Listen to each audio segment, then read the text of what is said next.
तो ये कहानी है हमारे हीरो ज़ीचुआन की, जिसने डीमंस के खिलाफ जंग तो इसी वजह से शुरू की ताकि वो डीमंस को मारते हुए इंसानों को बचा सके। पर किस्मत ने तो ज़ीचुआन के लिए कुछ और ही लिखा था। वो डीमंस का न्यू एम्परर बनने वाला है और ये बात तो वो खुद भी नहीं जानता। चलो फिर इस रोमांचक जर्नी को स्टार्ट करते हैं। तो एपिसोड की शुरुआत में हमें एक नरेटिंग वॉइस बताती है कि आज से हजारों साल पहले से ह्यूमंस और डीमंस के दरमियान फाइट चल रही थी। तकरीबन 200 साल पहले डीमंस ने ह्यूमंस के एम्परर को मार दिया, जिसकी वजह से तो इंसानों के क्लैंस के अंदर झगड़े शुरू हो गए। फिर इनकी किस्मत बदलने के लिए एक ऐसे योद्धा ने जन्म लिया जो कि इनकी आपसी दुश्मनियों को खत्म करते हुए इन सब लोगों को यूनाइट कर देता है। और इन लोगों के इसी आपसी मेलजोल की वजह से ही इंसान दोबारा से डीमंस के खिलाफ जंग लड़ने के लिए उठ खड़े हुए। तो एपिसोड की शुरुआत में हमें एक बैटल एरिना का सीन दिखाया गया, जहां पर डीमंस और ह्यूमंस के दरमियान फाइट होने वाली थी। इधर डीमंस का जनरल लीडर उनका हौसला बढ़ाते हुए उनसे कह रहा था कि अगर तुम लोगों ने इस फाइट में इंसानों को हरा दिया तो मैं तुम लोगों को अच्छा सा खाना खिलाऊंगा। जिसके साथ ही वो अपने एक सिपाही को पकड़कर उसे धमकाते हुए कहने लगा, जाओ और जाकर डिप्टी कमांडर से कह दो कि गॉड्स के फ्लावर की अच्छे से रक्षा करे। वो उस गार्ड को ये सब समझाने के बाद अभी आगे की तरफ बढ़ ही रहा था, तभी वहाँ पर छुपा हुआ एक इंसान जो कि अच्छे मौके की घात में था ताकि जनरल लीडर पर अटैक कर सके। वो फौरन से बाहर की तरफ निकलते हुए जनरल डीमन पर अटैक करके उसका खेल खत्म कर चुका। इस बात ने तो सारे डीमंस और ऑर्क्स को गुस्सा दिला दिया। इसी वजह से तो वो सब लोग ही अपने हथियारों को लेते हुए उस असैसिन पर अटैक करने के लिए आगे बढ़ चुके, मगर वो असैसिन भी किसी से कम ना था। वो तो एक एक करके इन सबको ठिकाने लगाता गया। अब तक ये बात डिप्टी कमांडर तक भी पहुंच चुकी कि जनरल को किसी ने मार दिया है। जो बात जाने के बाद तो डिप्टी कमांडर ने एक एरो को उसकी तरफ शूट कर दिया, जिससे तो वो असैसिन बड़ी आसानी के साथ डॉज कर लेता है। मगर तभी एक डीमन ने पीछे से आकर उस पर हल्ला बोल दिया, जिससे बचने का तो उस असैसिन के पास टाइम ही नहीं था। इसी वजह से तो डीमन ने अब अच्छे तरीके से उस असैसिन की धुलाई करना शुरू कर दी। मगर वो असैसिन भी कोई कच्चा खिलाड़ी थोड़ी था। वो तेजी के साथ मूव करते हुए अपने डैगर का इस्तेमाल करते हुए उस डीमन को भी मौत के घाट उतार चुका। जो देखते हुए तो सारी आर्मी ही उस पर टूट पड़ी। असैसिन को भी ये बात समझ आ चुकी थी कि वो इन सबका अकेले मुकाबला नहीं कर सकता। इसी वजह से तो वो यहाँ पर एक जोरदार एनर्जी प्लस करने के बाद सीधा डिप्टी कमांडर से फाइट करने के लिए पहुंच गया। अब इन दोनों के दरमियान जबरदस्त फाइट स्टार्ट हो चुकी। अगर कुछ देर के फाइट के बाद ही हम लोग देखते हैं कि उस असैसिन ने डिप्टी कमांडर को भी जान से मार दिया। ऐसा करते ही वो अपने घोड़े पर सवार होकर यहाँ से भागने लगा। साथ ही साथ वो यहाँ पर चिल्लाकर कह रहा था कि डिप्टी कमांडर को किसी ने मार दिया है। खबर ने तो सारी डीमन आर्मी के हौसले ही तोड़कर रख दिए। वो लोग आपस में बातें करते हुए कहने लगे कि अब हम लोग को क्या करना चाहिए। डिप्टी कमांडर और साथ ही साथ जनरल लीडर दोनों ही मर चुके हैं। लाखों की तादाद में मौजूद डीमन की सेना बिखर चुकी थी और ऐसा करने वाला कोई और नहीं बल्कि हमारी सीरीज का मेन हीरो, जिसका नाम है ज़ीचुआन।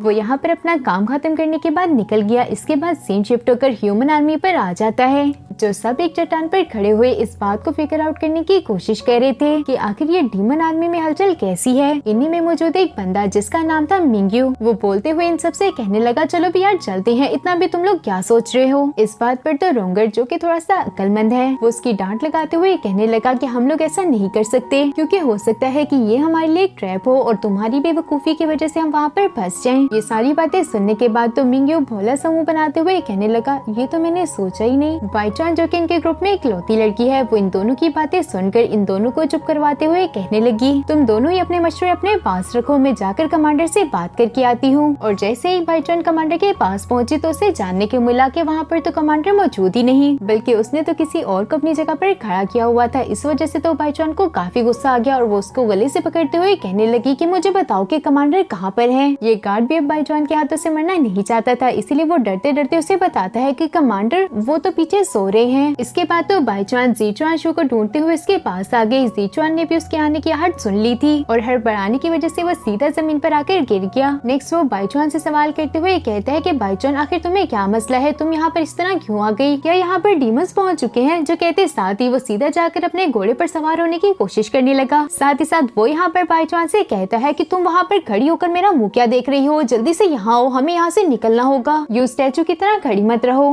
ज़ीचुआन की ये सारी हरकतें देखकर तो बाईचान को इस कदर गुस्सा आ रहा था कि उसका बस नहीं चलता कि ज़ीचुआन का मुंह तोड़ दे, मगर वो बेचारे कुछ कर भी नहीं सकती थी, इसलिए अपने मुंह में बड़बड़ाते हुए कहने लगी, पता नहीं इस कमीने को हमारा कमांडर किसने बना दिया। मगर हम लोग तो इस बात को अच्छे से जानते हैं कि ज़ीचुआन कितना काबिल है। उसने तो डीमन आर्मी के कमांडर और डिप्टी कमांडर दोनों को ही पहले से ठिकाने लगा दिया। इधर बाईचान ज़ीचुआन से सवाल करते हुए कहने लगी कि कमांडर, अब हमें क्या करना चाहिए, क्या हम लोग आगे बढ़कर डीमन आर्मी पर अटैक करें। इस पर तो ज़ीचुआन उसे जवाब देते हुए कहते हैं कि हाँ आप लोग को जरूर करना चाहिए। मुझे तो तुम लोग पर पूरा यकीन है और अगर तुम लोग ऐसा ना भी कर सके तो भागकर तो आ ही सकते हो, और अगर तुम लोगों से भागा भी ना गया तो यहाँ पर बहुत सारी जगह है तुम लोगों को दफनाने के लिए। ये सब सुनकर बाईचुआन को तो अपने कानों पर यकीन नहीं आ रहा था। वो कहती है कि कोई कमांडर ऐसा कैसे कर सकता है, मगर जो भी हो उसे ऑर्डर्स तो मानने ही पड़ेंगे। इसी वजह से वो मिंग्यू के पास जाकर उसे कहने लगी कि तुम लोग जाकर हमला कर सकते हो। बात सुनते साथ तो मिंग्यू की खुशी का ठिकाना ही नहीं था। इसी वजह से वो अपने ट्रूप्स को लेते हुए सीधा डीमंस की तरफ आगे बढ़ने लगा। इन ट्रूप्स को अपनी तरफ आधा देख डीमंस को तो समझ नहीं आ रहा था कि अब वो क्या करे, क्योंकि उनके पास कमांड देने वाला कोई भी नहीं। इसीलिए वो खुद से फैसला करते हुए कहने लगे चलो जल्दी से शील्ड बना लेते हैं। मगर मिंग्यू को तो इस बात से जरा बराबर भी फर्क नहीं पड़ता था। उल्टा वो तो अपनी टीम को लेते हुए सीधा डीमंस के पास पहुंचकर उन्हें मारने लगा। इस बात से तो डीमंस काफी ज्यादा घबरा गए और इसी वजह से उन्होंने अपनी जान को बचाने के लिए खुद की बनाई हुई शील्ड को इंसानों से पहले ही तोड़ दिया। मिंग्यू इसी तरह लगातार आगे की तरफ बढ़ता जा रहा था, जो देखते हुए तो बाईचुआन भी मिंग्यू की हेल्प करने के लिए अपने ट्रूप्स को लेकर मैदान में उतर गई। इस आर्मी को अपनी तरफ आता देख डीमंस के पांव तले तो जमीन ही निकल गई। उन्होंने पीछे की तरफ भागना शुरू कर दिया, मगर आज वो जितनी मर्जी कोशिश कर लें वो बाईचुआन और मिंग्यू के हाथों से नहीं बच सकते, क्योंकि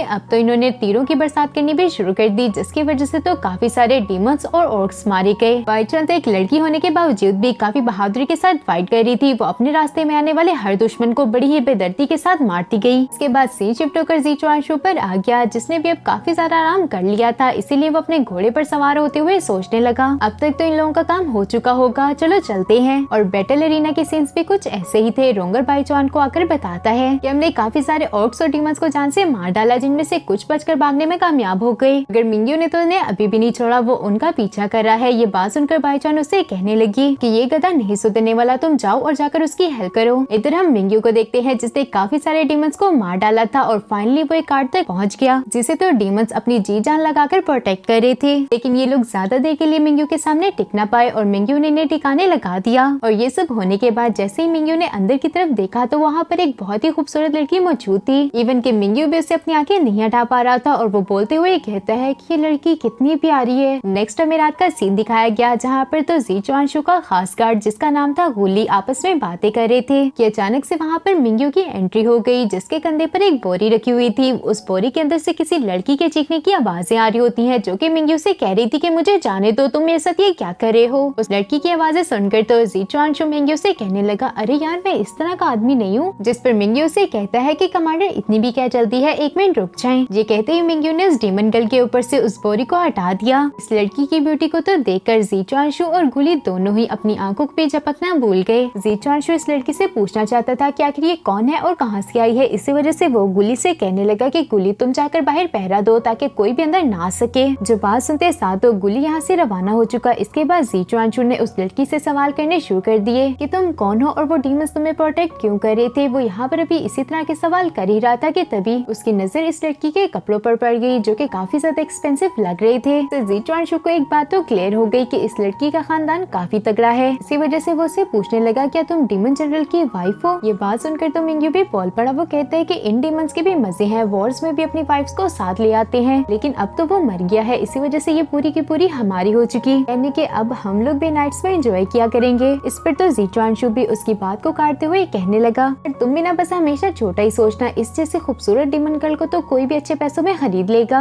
तो पैसे कमाने का हमारे पास एक गोल्डन चांस है। इन दोनों की ये सारी बातें वो डीमन गर्ल भी सुन रही होती है कि तभी इन दोनों की नजर एक सिल्वर पेंडेंट पर पड़ जाती है, जिसे वो प्रिंसेस छुपाने की कोशिश कर रही थी। इधर वॉर की अपडेट देने के लिए बाईचुआन भी ज़ीचुआनशू के कैंप के बाहर पहुंच चुकी, मगर इससे पहले कि वो अंदर जा पाती गुली ने उसे रास्ते में ही रोक दिया। वो उसे रोकते हुए कहता है कि आप अंदर नहीं जा सकती क्योंकि कमांडर अंदर बहुत ही जरूरी काम कर रहे हैं। पर उसी वक्त डीमन गर्ल की आवाजें बाहर आना शुरू हो गई, जो कि ज़ीचुआनशू से कह रही थी कि मेरे पास मत आओ। ये बात सुनकर तो बाईचुआन कुछ गलती समझ गई। इसी वजह से वो गुली को एक जोरदार टांग मारते हुए सीधा कैंप के अंदर आ जाती है, मगर उसकी एंट्री बहुत ही गलत टाइम पर हुई, क्योंकि ये दोनों ही सिल्वर पेंडेंट को लेने के लिए डीमन गर्ल की तरफ आगे बढ़े थे। साथ ही साथ ये दोनों उस लड़की के सामने हाथ जोड़ते हुए कह रहे थे कि प्लीज हमें सिर्फ एक दफा दिखा दो। बातें सुनकर तो बाईचुआन पीछे से चिल्लाकर कहने लगी कमीनो ये तुम क्या कर रहे हो, तुम दोनों इतना गिर जाओगे, मुझे तो इस बात का अंदाजा नहीं था। इस पर तो ज़ीचुआनशू उसे समझाते हुए कहता है कि तुम गलत समझ रही हो, मैं तो ऐसा कुछ नहीं कर रहा था जैसा तुम समझ रही हो। मगर अब तो बाईचुआन को इनकी बातों पर जरा बराबर भी यकीन नहीं था। इसी वजह से उसने अपनी सोट को बाहर निकाल लिया। ज़ीचुआनशू पर हमला करते हुए उसे कह रही थी कि घटिया इंसान, आज तो मैं तुम्हें जिंदा नहीं छोड़ने वाली। मिंग्यू जिसे तो अब ये बात मालूम हो चुकी कि यहाँ की सिचुएशन कुछ ज्यादा अच्छी नहीं रही। इसी वजह से वो ये कहते हुए यहाँ से जाने लगा कि मुझे जरा कुछ काम याद आ गया, जी चुआनशु हम बाद में बात करेंगे। जिस पर तो जी चुआनशु उसे रोकते हुए कहने लगा, कमीने तू मुझे छोड़कर कहाँ जा रहा है, ये तो मुझे मार डालेगी। इधर जी चुआनशु से बदला लेने के लिए उस डीमन गर्ल ने तो रोना शुरू कर दिया। इसे तो बाईचुआन का शक यकीन में बदल गया, इसीलिए वो और ज्यादा एग्रेसिव हो गई। जबकि जी चुआनशु बेचारा तो अपनी जान बचाता हुआ उस डीमन गर्ल से रिक्वेस्ट करते हुए कह रहा था कि मेरी माँ कुछ तो बोलो, अगर तुमने कुछ ना बोला तो आज मैं जिंदा नहीं बचता। इन दोनों के दरमियान ये पकड़म पकड़ाई का खेल चल ही रहा था कि डीमन गर्ल ने अपने पाँव को अटकाते हुए जी चुआन को नीचे गिरा दिया। उसके नीचे गिरते ही बाईचुआन ने उसकी इज्जत पर हमला कर दिया, मगर वक्त रहते ही जी चुआन पीछे की तरफ हट गया, वरना बेचारा दुनिया को क्या ही मुंह दिखाता। कल भी काफी ज्यादा एंजॉय कर चुकी थी, इसीलिए वो बोलते हुए कहती है कि इसने मेरे साथ कुछ गलत नहीं किया। मेरा नाम है कादान, मैं डिमोनिक क्लैन की 3rd प्रिंसेस हूँ। जो कहते साथ ही कादान ने अपना रॉयल जेट पेंडेंट भी नहीं दिखा दिया। प्रिंसेस कादान की ये सारी बातें सुनकर तो बाईचुआन अपनी जगह पर ही रुक जाती है। इसके बाद हमें थोड़ी देर के बाद का सीन दिखाया गया, जहाँ पर तो जी चुआनशु बाईचुआन को बता रहा था गोल्डन टोकन वाकई में रॉयल फैमिली को बिलोंग करता है, मगर बाईचुआन को तो अब तक ये बात समझ नहीं आई कि आखिर ये प्रिंसेस वहाँ पर क्या कर रही थी। इस पर जी चुआनशु से कहता है कि यही तो मैं उससे पूछने की कोशिश कर रहा था, मगर तभी तुमने वहाँ पर आकर मेरी धुलाई करना शुरू कर दी। और वैसे भी तुम मुझसे इतने सवाल क्यों कर रही हो, क्या तुम भूल गई कि तुम्हारा कमांडर मैं हूँ। जी चुआनशु की ये बात सुनकर तो बाईचुआन को भी याद आ गया। वो उसे कहती है कि कमांडर मैंने आपको एक इम्पोर्टेंट रिपोर्ट देनी थी। फिर जी चुआनशु तो इस रिपोर्ट को सुनने में जरा भी इंटरेस्टेड नहीं लग रहा था, इसीलिए वो उससे कहने लगा कि अब तो बैटल ओवर हो गई है, इस रिपोर्ट का क्या ही फायदा। मगर बाईचुआन भी उसके कहने से कहीं रुकने वाली थी। वो उसे कहती है कि हमारे बैटल फील्ड में पहुंचने से पहले ही किसी ने डीमंस के जनरल लीडर और साथ ही साथ डिप्टी कमांडर को जान से मार डाला, मगर अभी तक हम इस बात का पता नहीं लगा पाए कि आखिर उन्हें मारने वाला कौन था।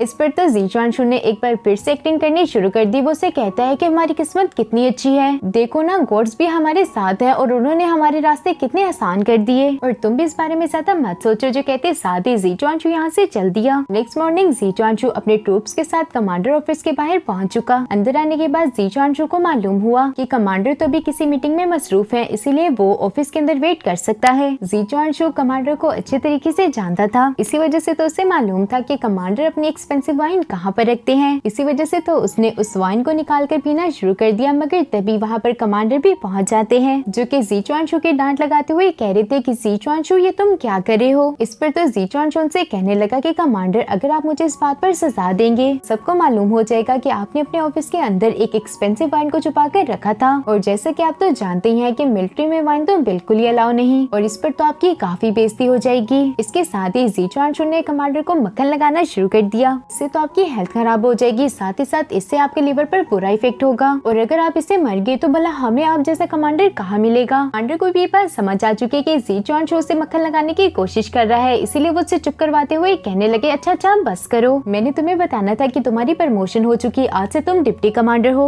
अब तुम्हें जितनी जल्दी हो सके प्रिंसेस कादान को लेकर कैपिटल सिटी जाना होगा। जी चुआनशु भी अपनी हरकतों से कहीं बाज आने वाला था। वो कमांडर से मजाक करते हुए कहने लगा, अच्छा तो अब मेरे पास भी आप ही की तरह एक प्यारी सी सेक्रेटरी होगी। ये बात सुनकर तो कमांडर जी चुआन से कहने लगे, जी चुआनशु जरा सा सीरियस हो जाओ, तुम्हें ये बात मालूम है कि तुम्हारी ये प्रमोशन किसी और ने नहीं बल्कि यांग मिंगहुआ ने करवाई है, और तुम इस बात को भी जानते हो कि आज से 7 साल पहले क्या हुआ था। जिसके बाद तो हमें एक फ्लैशबैक दिखाया गया, इससे हमें मालूम हुआ कि जी चुआन फैमिली पर लिंगफेंग फैमिली ने हमला कर दिया था। उस वक्त प्रेसिडेंट की कंडीशन भी कुछ ज्यादा अच्छी नहीं थी, और उनकी बहन उस वक्त इस कदर कैपेबल नहीं थी कि वो सारे सियासी मामलात को देख सके। यांग मिंगहुआ ने इसी बात का फायदा उठाते हुए थ्रोन पर कब्जा करने की कोशिश की। इसी वजह से मजबूरी में जी चुआनशु को खुद ही ट्रूप्स को लीड करना पड़ा। इस पर तो उल्टा यांग मिंगहुआ ने ही जी चुआनशु पर गद्दारी का इल्जाम लगाते हुए उसे कैपिटल से बाहर निकाल दिया। जी चुआनशु तो भी यहाँ पर ये सब याद ही कर रहा था कि कमांडर आगे की तरफ बढ़ते हुए उसे कहने लगे, चलो बच्चे जल्दी से मेरी वाइन के पैसे निकालो। अगर जी चुआनशु तो उन्हें पैसे दिए बगैर ही वहाँ से 9-2-11 हो गया। रात में जी चुआनशु के दोस्त उसे फेयरवेल पार्टी देने के लिए एक रेस्टोरेंट में ले आए थे, मगर वो बेचारे थोड़ी देर के बाद ही अपने फैसले पर पछताने लगे कि जी चुआनशु तो बहुत ही ज्यादा एक्सपेंसिव फूड ऑर्डर किए जाता है। उन्हें तो समझ नहीं आता कि अब वो क्या करे, क्योंकि जी चुआनशु तो रुकने का नाम ही नहीं ले रहा, और अगर यूं ही चलता रहा तो ये लोग भी आज भिखारी बनकर यहाँ से लौटेंगे। इसी वजह से तो ये तीनों जी चुआनशु का ध्यान भटकाने के लिए उससे कहने लगे,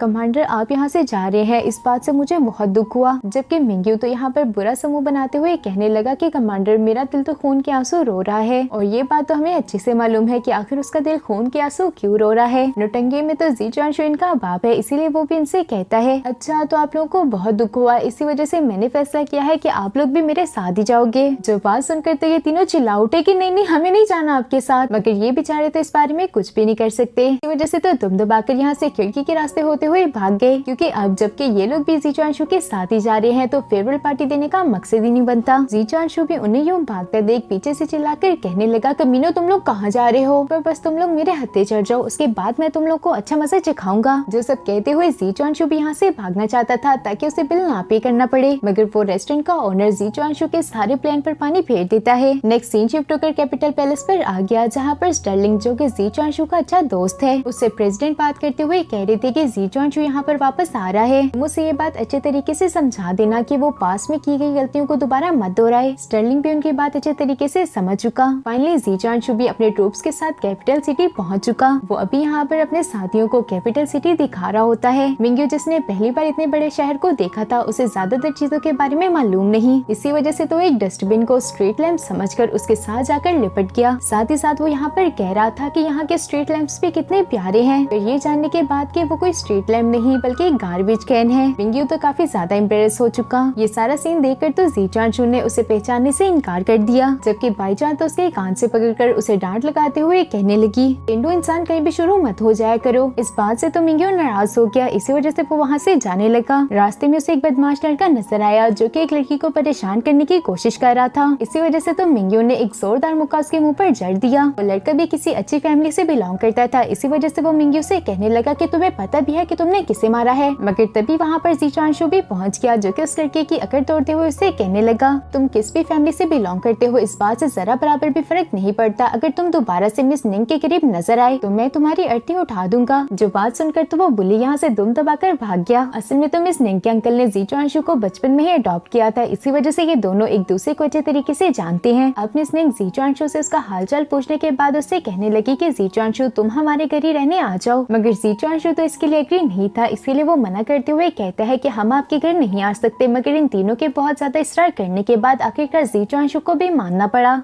घर आने के बाद मिस निंग और जीचांशु साथ गुजारे हुए बचपन के पलों को याद कर रहे थे। अचानक से मिस निंग का पाँव फिसल जाता है, लेकिन वक्त आते ही जीचांशु ने उसे पकड़ लिया और इसी वजह से इन दोनों के दरमियान एक प्यारा सा मोमेंट क्रिएट हो जाता है, मगर जल्दी ये दोनों एम्बेरस हो गए। जीचांशु यहाँ से कमांडर को रिपोर्ट करने का बहाना लगाकर जाने लगा। कैपिटल ऑफिस के अंदर काफी सारे कमांडर्स बैठे हुए थे, जहाँ पर जल्द ही यांग मिंगहुआ भी पहुँच गया। मीटिंग में तो ये फैसला हुआ कि प्रिंसेस का दान आज से जीचांशु के साथ उसके घर में रहेगी। तभी वहाँ पर एक पर्सन आ गया जिसका नाम था डिलिन। डिलिन असल में यांग मिंगहुआ का एक साथी है जिसके हाथों वो जीचांशु को मरवाना चाहता है। अब डिलिन यांग मिंगहुआ से कहने लगा कि मुझे जीचांशु से कुछ बात करनी है, इसलिए मुझे इजाजत दे, जिस पर तो यांग मिंगहुआ ने भी उससे परमिशन दे दी। इन दोनों के ही रूम में आने के बाद हमें ये बात मालूम हुई कि इन दोनों की दुश्मनी तो बस एक नाटक है ताकि डिलिन यांग मिंगहुआ का भरोसा जीत सके और दूसरे लोगों को ये दिखाने के लिए कि अंदर एक जबरदस्त फाइट चल रही है। इन लोगों ने कमरे का सामान तोड़ना फोड़ना शुरू कर दिया। डिलिन जीचांशु से कहता है कि हम तीनों ब्रदर रात को वहीं पर मिलेंगे जहाँ पर हम पहले मिला करते थे। जो बात सुनते साथ तो जीचांशु यहाँ से जाने लगा, मगर डिलिन उसे रोकते हुए कहता है कि मेरे भाई इतनी भी क्या जल्दी है। जो कहते साथ ही उसने एक जोरदार पंच उसके मुंह पर दे मारा। फिर जीचांशु यहाँ से सही सलामत बाहर चला गया तो लोगों को इन पर शक हो जाएगा। जीचांशु को भी समझ आ चुका था कि अब उसकी कुट लगने वाली है, इसीलिए वो डिलिन को रोकते हुए कहने लगा कि नहीं ब्रदर प्लीज प्लीज ऐसा मत करे। मगर डिलिन भी कहीं रुकने वाला था, उसने तो जीचांशु की अच्छे तरीके से धुलाई लगा दी। नेक्स्ट सीन में तो जीचांशु बड़ी ही बुरी कंडीशन में वापस से घर आ जाता है। मिस निंग तो उसके लिए परेशान होते हुए फौरन से उसके पास आकर उसे सवाल करते हुए कहने लगी, जीचांशु आखिर तुम्हें क्या हुआ। जीचांशु तो उसकी बात का कोई भी जवाब ना देते हुए उल्टा मिस निंग के हाथ को पकड़कर उससे कहने लगा कि मुझे तुमसे कुछ कहना है। वहाँ मौजूद सब लोगों को तो यही लग रहा था कि जीचांशु मिस निंग को प्रपोज करने वाला है। ये सोचते हुए तो मिस निंग भी काफी खुश थी, मगर जीचांशु इन सब की उम्मीदों पर ही पानी फेरते हुए मिस निंग से कहने लगा कि क्या मुझे तुम थोड़े से पैसे उधार दे दोगी। बाद से तो मिस निंग यहाँ से गुस्सा होकर जाने लगी। उसी वक्त जीचांशु की नजर मिंग्यू और बाईचान पर पड़ गए, जिनके सामने वो भोला सा मुंह बनाते हुए कहने लगा, यार तुम दोनों ही मेरी थोड़ी सी मदद कर दो, मुझे पैसों की बहुत जरूरत है। उसे ये पैसे इसी वजह से चाहिए थे क्योंकि डिलिन ने जो सारी की सारी तौर पर उस ऑफिस में की थी, उसका सारा का सारा हट जाना जीचांशु को भरना होगा। जीचांशु को ये सब सोचते हुए काफी ज्यादा गुस्सा आ रहा था। वो डिलिन पर भड़कते हुए कहने लगा, कमीने इंसान तुम्हें इतने भी ज्यादा तोड़ फोड़ करने की क्या जरूरत थी। वो यहाँ पर अभी ये सब सोच ही रहा था कि तभी एक सर्वेंट आकर उसे बताता है कि स्टर्लिंग आपसे मिलने के लिए आए हैं। से मिलने के लिए तो जी चुआनशू भी भाई की तरफ आ जाता है। स्टर्लिंग तो जी चुआनशू की ऐसी हालत को देखकर उसे सवाल करते हुए कहने लगा कि जी चुआनशू आखिर तुम्हारे साथ क्या हुआ। जी चुआनशू तो अपने जख्मों पर कराहते हुए कहने लगा कि बड़े भाई के अलावा ये कौन ही कर सकता है। जिस पर तो स्टर्लिंग ने भी जी चुआनशू पर हंसना शुरू कर दिया। जिसके बाद तो ये दोनों ही खाना खाने के लिए डाइनिंग हॉल में पहुंच गए। फिर जैसे स्टर्लिंग की नजर कादान पर पड़ी तो वो उसकी ब्यूटी देखते साथ ही अपने होश गंवा बैठा। वो तो अपनी नजर तक नहीं हटा पा रहा था। इसी वजह से जी चुआनशू उसका मुंह दूसरी तरफ करते हुए कहने लगा कि ये सब मेरे दोस्त हैं। बाईचान जो कि स्टर्लिंग की एक बहुत बड़ी फैन है, वो तो उससे मिलकर काफी खुश थी। स्टर्लिंग को तो इस बात से घंटा बराबर भी फर्क नहीं पड़ता था। उल्टा वो तो बाईचान को इग्नोर करते हुए सीधा कादान के पास आकर उससे कहने लगा कि मुझे आपसे मिलकर अच्छा लगा। कहते हुए स्टर्लिंग मिस कादान को देखे जा रहा था। जी चुआनशू भी उधर की सिचुएशन को समझ चुका, इसलिए तो वो स्टर्लिंग को एक चेयर पर बिठाते हुए कहने लगा ब्रो खाना खाओ। फिर स्टर्लिंग का तो खाने से ज्यादा कादान पर ध्यान था। इसी वजह से तो वो बाईचान के किए गए सवालों का उल्ट-पुल्ट जवाब देने लगा, क्योंकि उसे तो समझ ही नहीं आ रहा था कि आखिर वो बोल क्या रहा है। यहाँ की सिचुएशन ज्यादा खराब ना हो जाए, इसी वजह से जी चुआनशू डिलिन को लेते हुए एक रेस्टोरेंट में आ गया, जहाँ पर डिलिन भी आने वाला था।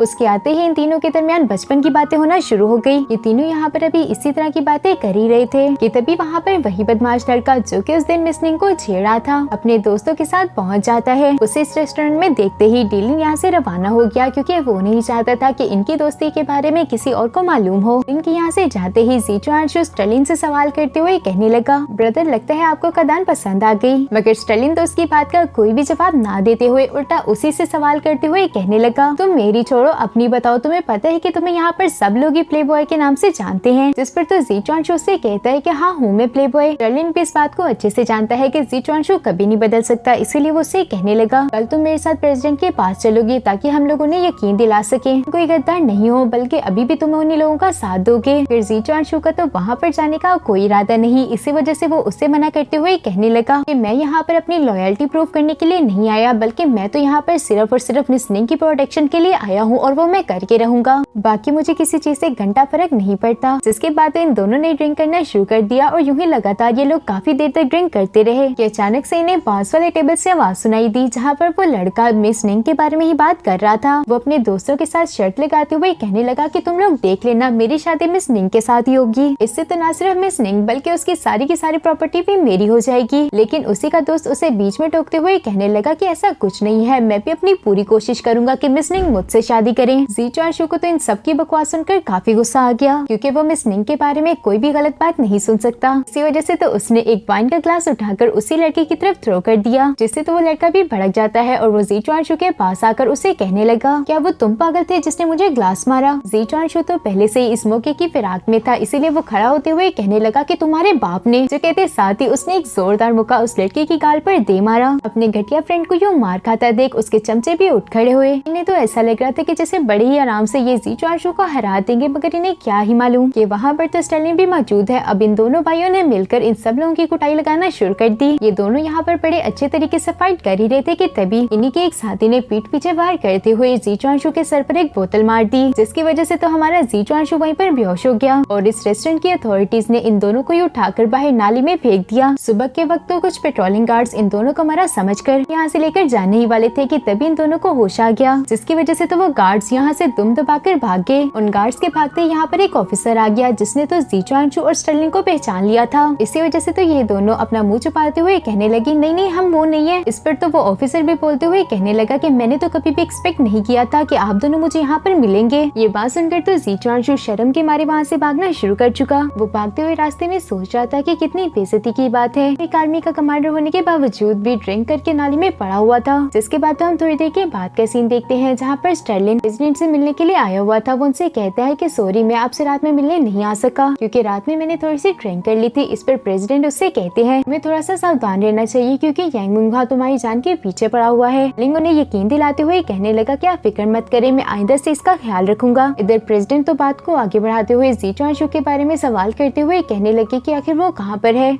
मैंने उसे अपनी फैमिली का सरनेम दिया, लेकिन देखो जब से वो यहाँ पर आया है एक दफा भी मुझसे मिलने के लिए नहीं आया। मेरे ख्याल से तो डिलिन और जी चुआनशू एक दूसरे के साथ मिले हुए हैं। मगर स्टर्लिन तो अपने भाई को ही डिफेंड करते हुए कहने लगा कि नहीं नहीं ऐसा कुछ नहीं है। मेरी बात का यकीन करें कि जी चुआनशू कभी भी आपके साथ गद्दारी नहीं करेगा, और अगर उसने ऐसा किया तो आप मेरी जान ले सकते हैं। फिर तो प्रेसिडेंट को भी इसकी बात से एग्री होना पड़ा, लेकिन अभी भी वो डिलिन को लेकर काफी ज्यादा परेशान थे। वो स्टर्लिन से कहते हैं कि डिलिन का क्या, फारिस में जा आ चुका है, यानी कि यांग मिंगहुआ मिलिट्री पावर्स पर पूरे तरीके से कब्जा करना चाहता है। इसी वजह से तो उसने ये सारा का सारा खेल रचा है। नेक्स्ट हमें 4 महीने के बाद का सीन दिखाया गया, जहाँ पर तो चारों तरफ ये खबरें फैल चुकी थी कि डिलिन ने बहुत ही बहादुर के साथ डीमंस का मुकाबला करते हुए उन्हें हरा दिया। तब यांग मिंगहुआ भी किसी से मिलने के लिए आया हुआ था। वो पर्सन हुडी पहने हुए यांग मिंगहुआ के सामने आकर खड़ा हो गया। यांग मिंगहुआ उससे कहने लगा कि मैंने सुना है कि तुम हैंडराइटिंग को कॉपी करने में काफी माहिर हो, जिस पर तो वो पर्सन भी उसे जवाब देते हुए कहने लगा कि हाँ, आपने बिल्कुल ठीक सुना है। इसी वजह से तो यांग मिंगहुआ ने उसे एक लेटर दे दिया। साथ ही साथ वो उसे इंस्ट्रक्शन देते हुए कहने लगा कि तुमने इस लेटर को मिस निंग की हैंडराइटिंग में कॉपी करना है, और याद रहे कि इस लेटर को लिखने के बाद तुम्हें इस पर मिस निंग की सील भी लगानी होगी।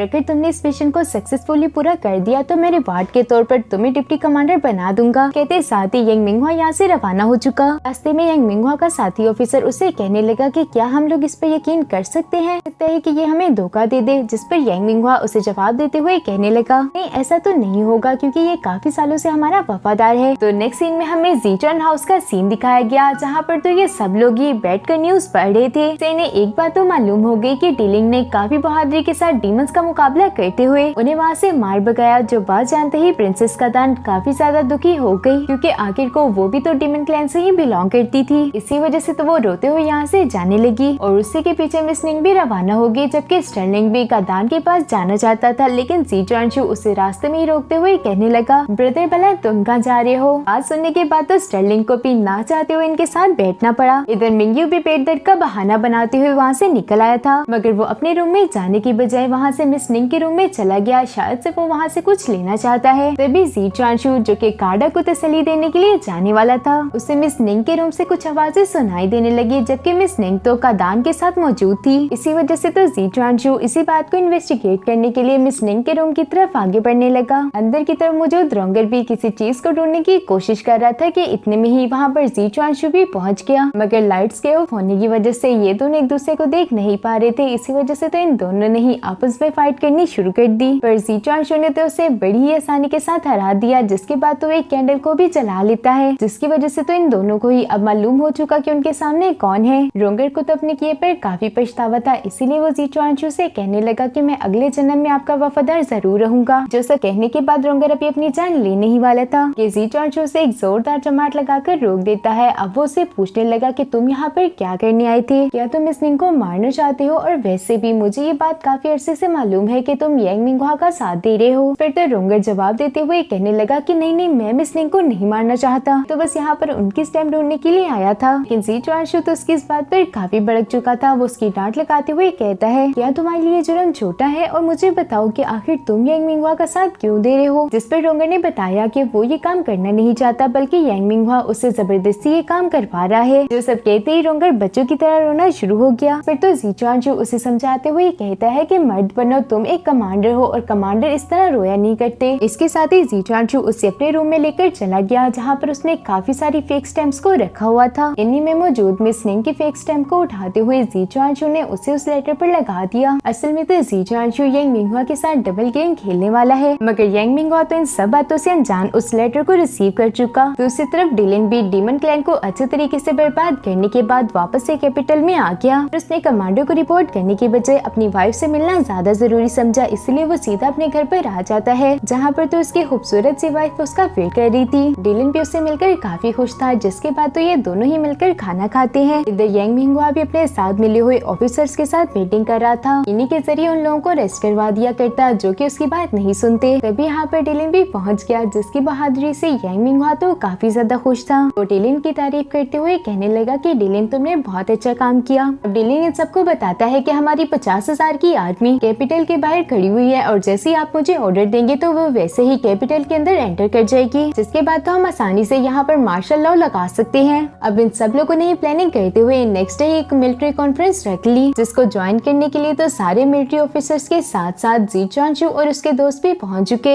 ये लोग अभी अंदर एंटर होने ही वाले थे, मगर रास्ते में ही गार्ड्स इनसे कहने लगे कि आप इस तरह से अंदर नहीं जा सकते, क्योंकि अंदर जाने से पहले आपको अपने वेपन्स हमें सबमिट करने होंगे। जो बात सुनते साथ तो ज़ीचुआन शू समझ चुका कि दाल में कुछ न कुछ काला जरूर है, मगर अभी के लिए वो कुछ भी नहीं कर सकता। वहीं लोगों के ऑर्डर्स मानने के इसी वजह से उसने आराम से अपनी तलवार को इन्हें दे दिया। मगर कॉन्फ्रेंस हॉल के अंदर तो स्टर्लिंग ने पहले से ही कुछ हथियारों को अपने डेस्क के नीचे छुपा कर रखा हुआ था, जिन्हें वो ज़ीचुआन शू को दिखाते हुए हुए कहने लगा कि तुम फिक्र मत करो, मैंने पहले से यहाँ पर बंदोबस्त करके रखा हुआ है। कुछ देर के बाद यहाँ पर यांग मिंगहुआ भी पहुँच जाता है, जिसके साथ डिलिन भी मौजूद था। यांग मिंगहुआ जो कि कभी भी अपनी हरकतों से बाज नहीं आने वाला, वो सीधा जाकर प्रेसिडेंट की चेयर पर बैठ जाता है, जो देखकर तो स्टर्लिन को काफी गुस्सा आ गया और वो खड़ा होते हुए यांग मिंगहुआ को बुरा भला बोलने ही वाला था, मगर तभी जी चुआनशू उसे रोकते हुए कहने लगा, ब्रदर हमें सही टाइम का वेट करना होगा, जिस पर तो स्टर्लिन भी मान चुका। जहाँ पर तो आर्मी के बड़े बड़े ऑफिसर्स खामोश थे। एक ऑर्डिनरी से कैप्टन खड़ा होते हुए यांग मिंगहुआ से कहने लगा कि चाहे आज प्रेसिडेंट नहीं आए, लेकिन फिर भी आप उनकी चेयर पर नहीं बैठ सकते, जिससे तो यांग मिंगहुआ की बेइज्जती हो चुकी। इसी वजह से उसने डिलिन को इशारा किया कि तुम जाकर इसका खेल खत्म कर दो। डिलिन जो कि यांग मिंगहुआ का एक लॉयल सर्वेंट बनने की एक्टिंग कर रहा है, इसी वजह से उसे ना चाहते हुए भी उस कैप्टन को जान से मारना पड़ा, जो देखकर तो वहाँ मौजूद सब लोग हैरान हो चुके, मगर कोई भी कुछ करने की हिम्मत नहीं रखता। इसी वजह से तो उसी कैप्टन का कमांडर आगे की तरफ बढ़ते हुए डिलिन पर हमला करके उसे जान से मारने ही वाला था, मगर तभी यांग मिंगहुआ का एक और लॉयल ऑफिसर वहाँ आकर अपनी पावर्स का इस्तेमाल करते हुए सब लोगों को ही दूर पटक चुका। यांग मिंगहुआ को तो इनके मरने या जीने से कोई भी फर्क नहीं पड़ता था, इसी वजह से उसने दोबारा से अपनी मीटिंग को स्टार्ट कर दिया। मगर उसी वक्त बाईचांस जिसे यांग मिंगहुआ से घंटा बराबर भी फर्क नहीं पड़ता था, वो उसके सामने आकर उसे कहने लगी, मुझे शक है जो कि अभी यहाँ पर 2 मर्डर्स हुए वो तुम्हारे कहने पर किए गए, इसी वजह से तो मैं तुम्हारे खिलाफ ही कंप्लेन करना चाहती हूँ। जो कहते साथ ही वो इंस्पेक्टर से कहने लगी, प्लीज आप मेरी कंप्लेन को सीरियसली ले और यांग मिंगहुआ पर एक कमेटी बिठाए। मगर चीफ इंस्पेक्टर जो कि पहले से ही यांग मिंगहुआ के साथ मिला हुआ है, वो फौरन से इस रिक्वेस्ट को रिजेक्ट कर देता है और फिर यहाँ पर डिलिन भी बाईचांस की तरफ आगे बढ़ने लगा ताकि वो उसे भी जान से मार सके। मगर उसी वक्त जी चुआनशू, स्टर्लिन और उसके बाकी के साथी बाईचांस को प्रोटेक्ट करने के लिए उसके आगे आकर खड़े हो गए। कॉन्फ्रेंस हॉल में हो रही इस बगावत का सुनकर तो बाहर मौजूद गार्ड्स भी अंदर आ जाते हैं और आते साथ ही उसने बाईचांस और उसके साथियों को चारों तरफ से घेर लिया। लेकिन स्टोरी में ट्विस्ट तब आया जब यहीं पे मौजूद एक कमांडर जिसका नाम था येनशिन, वो भी इन तीनों का साथ देते हुए कहने लगा कि मैं भी इनकी बात से एग्री करता हूँ कि यांग मिंगहुआ पर इन्वेस्टिगेशन होनी चाहिए। जो कहते साथ ही वो अपनी जगह पर खड़ा हो गया, जो देखते हुए येनशिन के साथ आए हुए उसके सारे के सारे ट्रूप्स भी खड़े हो गए। अब दूसरे कमांडर्स को भी थोड़ी सी सपोर्ट मिल चुकी थी, इसी वजह से वो भी येनशिन का साथ देते हुए कहने लगे कि हम भी इस बात से एग्री करते हैं। येनशिन जो कि इन सब लोगों के हौसले की वजह थी, इसी वजह से डिलिन आगे की तरफ बढ़ते हुए अपनी तलवार का इस्तेमाल करते हुए उसका गला काटना चाहता था, मगर तभी जी चुआनशू बीच में आ गया और इसी तरह से इन दोनों के दरमियान ही फाइट स्टार्ट हो चुकी। मगर थोड़ी देर की फाइट के बाद ही डिलिन फेक ब्लेड का इस्तेमाल करते हुए ऐसे प्रिटेंड करने लगा कि जैसे जी चुआनशू ने उसे बहुत ही बुरे तरीके से इंजर्ड कर दिया हो। इसी वजह से तो उसका साथी जो कि थंडर की पावर रखता था, वो फौरन से आगे की तरफ बढ़कर जी चुआनशू पे हमला करने लगा। पर इससे पहले कि वो हमला जी चुआनशू को लग पाता, उसकी मदद करने के लिए वहाँ पर स्टर्लिन भी पहुँच जाता है। अब इन दोनों भाइयों ने ही मिलकर उस बंदे को धूल चटा दी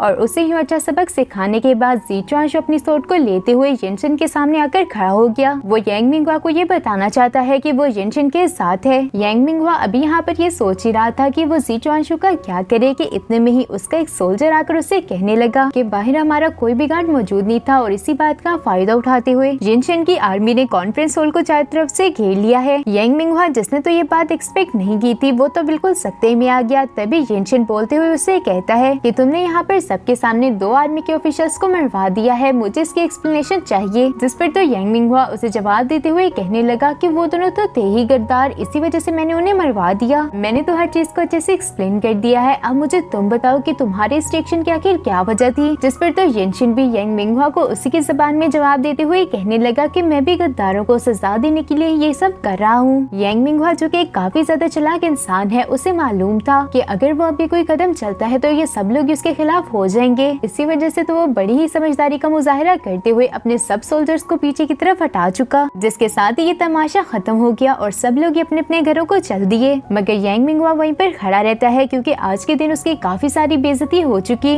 जिसके बाद तो वो अपने लॉयल गार्ड से कहने लगा कि तुम लोग बस देखते जाओ, मैं इन सबको चुन चुन कर मारने वाला हूँ, इन लोगों में से कोई भी जिंदा नहीं रहेगा। येनशिन भी अपनी टेरिटरी में जाने के लिए बिल्कुल रेडी थे कि जी चुआनशू और उसके दोस्त उनसे मिलने के लिए आते हैं। येनशिन तो चाहते थे कि जी चुआनशू उनके साथ चले क्योंकि वो भी यांग मिंगहुआ को अच्छे तरीके से जानते थे, लेकिन अगर जी चुआनशू यहाँ से चला गया तो मिस निंग का क्या होगा, और यही सब सोचते हुए जी चुआनशू ने उनके साथ जाने से मना कर दिया। फिर वो जी चुआनशू को अपना और अपने दोस्तों का ध्यान रखने का बोलकर यहाँ से रवाना हो चुके। उनके यहाँ से जाते ही जी चुआनशू भी अपने भाइयों से मिलने के लिए पहुँच गया। स्टर्लिंग जो कि आज के इंसिडेंट की वजह से डिलन पर काफी गुस्सा था, वो तो आते साथ ही डिलन को मारने लगा, मगर ज़ीचुआन शू से पकड़ते हुए कहता है कि ब्रदर अब बस कर जाओ। अब डिलन स्टर्लिंग को समझाते हुए कहता है कि ब्रदर मेरी बात सुनो, मैं भी ये सब नहीं करना चाहता, मैं ये सब करने पर मजबूर था, तुम्हें मेरी बात समझनी होगी। जो यांग मिंगवा के साथ अपनी लॉयल्टी प्रूव करने के लिए ये सब करना पड़ा। अब डिलन आगे इन्हें यांग मिंगवा के प्लान के बारे में बताते हुए कहने लगा, इस वक्त यांग मिंगवा के पास कैपिटल के ट्रूप्स का सारा कंट्रोल मौजूद है